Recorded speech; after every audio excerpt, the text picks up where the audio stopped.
The Valorian warfleet materialized at the edge of Earth's solar system at 600 hours GMT, their quantum displacement drives leaving ripples in spacetime that every sensor array from Mercury to Neptune detected simultaneously.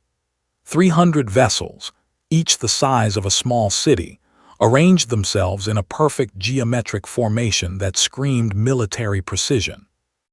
Lisa Okonkwo was halfway through her morning coffee at the United Earth Defense Coordination Center when the transmission came through. As chief of First Contact Protocols, she'd spent 15 years preparing for this exact moment. She'd run simulations, drafted response frameworks, and authored 300 pages of diplomatic guidelines for alien encounters. None of it had prepared her for what appeared on the holographic display. The Valorian commander was impressive, she had to admit. Nearly 3 meters tall, with crystalline skin that refracted light into rainbow patterns and eyes that glowed with an inner luminescence. Its voice resonated through the translation matrix with the weight of absolute authority. "Primitive species of the third planet," it intoned. "I am Supreme Commander Zarketh of the Valorian Imperium. Your star system has been designated for incorporation into our empire. You have 24 Earth rotations to surrender unconditionally. Resistance will result in complete planetary sterilization. This is your only warning." The transmission ended. Lisa stared at the blank screen for exactly 3 seconds. Then she burst out laughing. "Ma'am," her assistant Alex Chen looked at her with concern. The young xenolinguistics specialist had been with her department for only 6 months. "Are you okay?" "Alex," Lisa managed between gasps, "did that alien seriously just give us a deadline measured in Earth rotations?" Yes. They traveled across interstellar space, presumably faster than light, definitely with technology that can detect our planet from light years away, and they measure time in days." She wiped tears from her eyes. "That's like showing up to a physics conference with a sundial." Alex's expression shifted from concern to confusion to a slowly spreading grin. "Oh my God, they don't know about time zones." "They don't know about time zones," Lisa repeated, and then they were both laughing. Within an hour, the entire UEDCC operations floor had dissolved into chaos, not panic, but the kind of chaotic hilarity that comes from stress meeting absurdity. Someone had already created a meme of Commander Zarketh with the caption, "Conquers galaxies, can't read a clock." It had 47 million shares. "We need to respond," Alex said finally, composing himself. "What's the protocol?" Lisa pulled up her carefully crafted First Contact Response Framework document. She read the first line, "Maintain dignity and represent humanity with appropriate gravitas." She closed the document. "Get me a direct line to the Valorian flagship," she said, "and someone find out what our comedians are saying about this. I want options." The return transmission was ready by 1400 hours. Lisa had consulted with the UN Secretary General, 3 military chiefs of staff, and a panel of astrophysicists.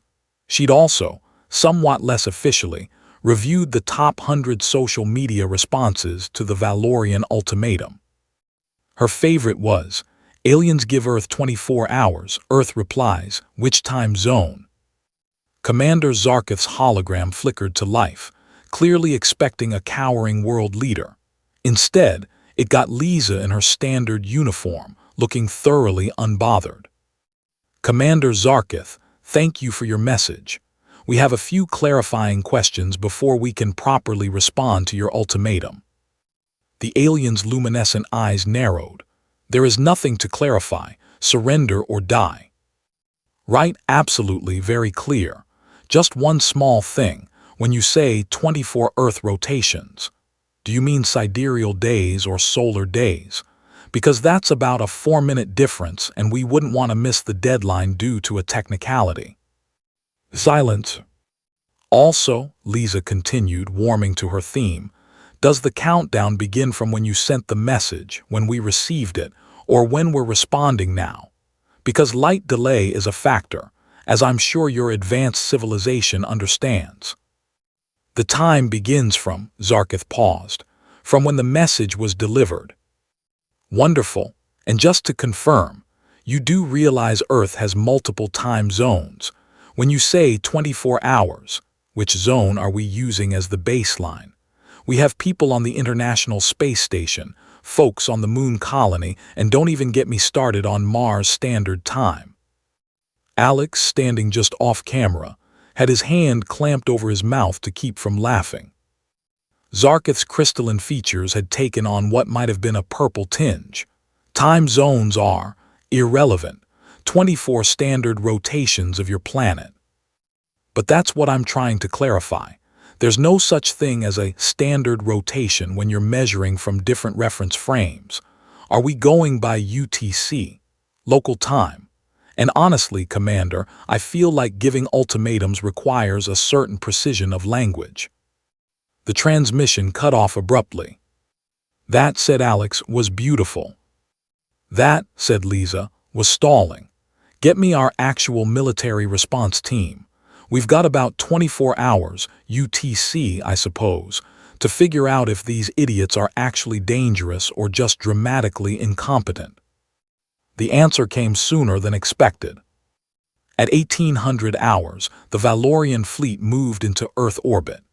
It was an impressive show of force, their massive vessels blocking out stars, their weapons arrays glowing with barely contained energy. Then Earth's defense satellites activated. The Valorian ships had shielding technology, certainly, advanced energy barriers that could deflect particle weapons and absorb laser fire. Very impressive. Earth's satellites fired kinetic projectiles. There's something brutally simple about mass times velocity. The Valorian shields were designed to handle exotic physics, plasma weapons, antimatter torpedoes, quantum disruption fields. They were not designed to handle a solid tungsten rod traveling at a significant fraction of light speed. The first Valorian ship to take a hit didn't explode dramatically. It simply crumpled. The shield systems tried to activate, found nothing to shield against except momentum, and failed. The kinetic impactor punched through the hull like tissue paper. Lisa watched from the command center as tactical displays lit up with impact points. They really didn't scan our defensive capabilities, did they? Apparently not, Alex replied, reviewing the incoming data. Commander, we're getting a transmission from the Valorian fleet.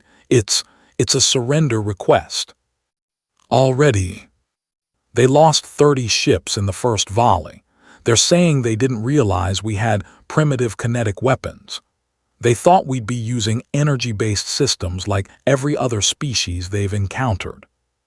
Lisa leaned back in her chair.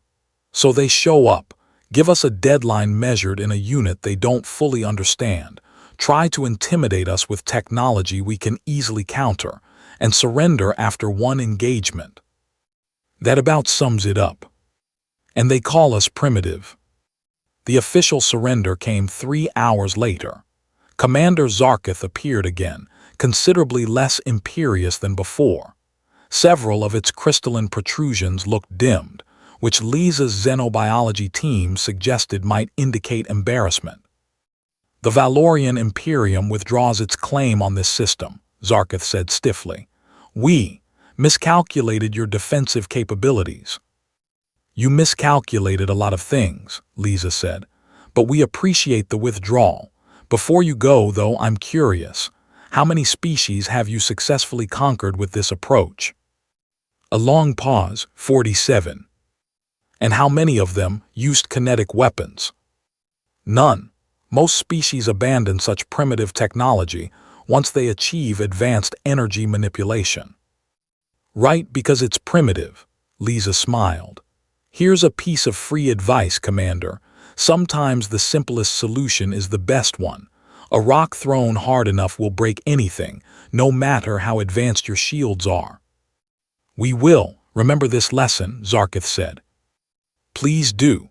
Oh, and Commander, Next time you want to conquer someone, maybe spend more than 5 minutes researching their capabilities, and definitely figure out how time zones work. The transmission ended.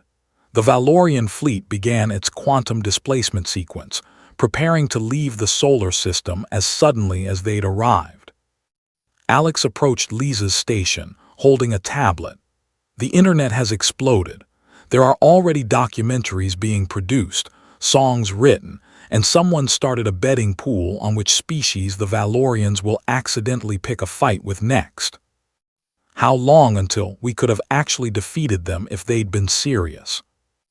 Military estimates say we'd have lasted maybe 6 hours against their full fleet. They had us outgunned about 300 to 1. We just got lucky they didn't take us seriously and flew into our optimal firing solutions. Lisa nodded slowly. Then it's a good thing we spent 18 hours making them underestimate us even more than they already did. Was that actually your strategy? Alex, they showed up with superior technology, superior numbers, and gave us a day to surrender.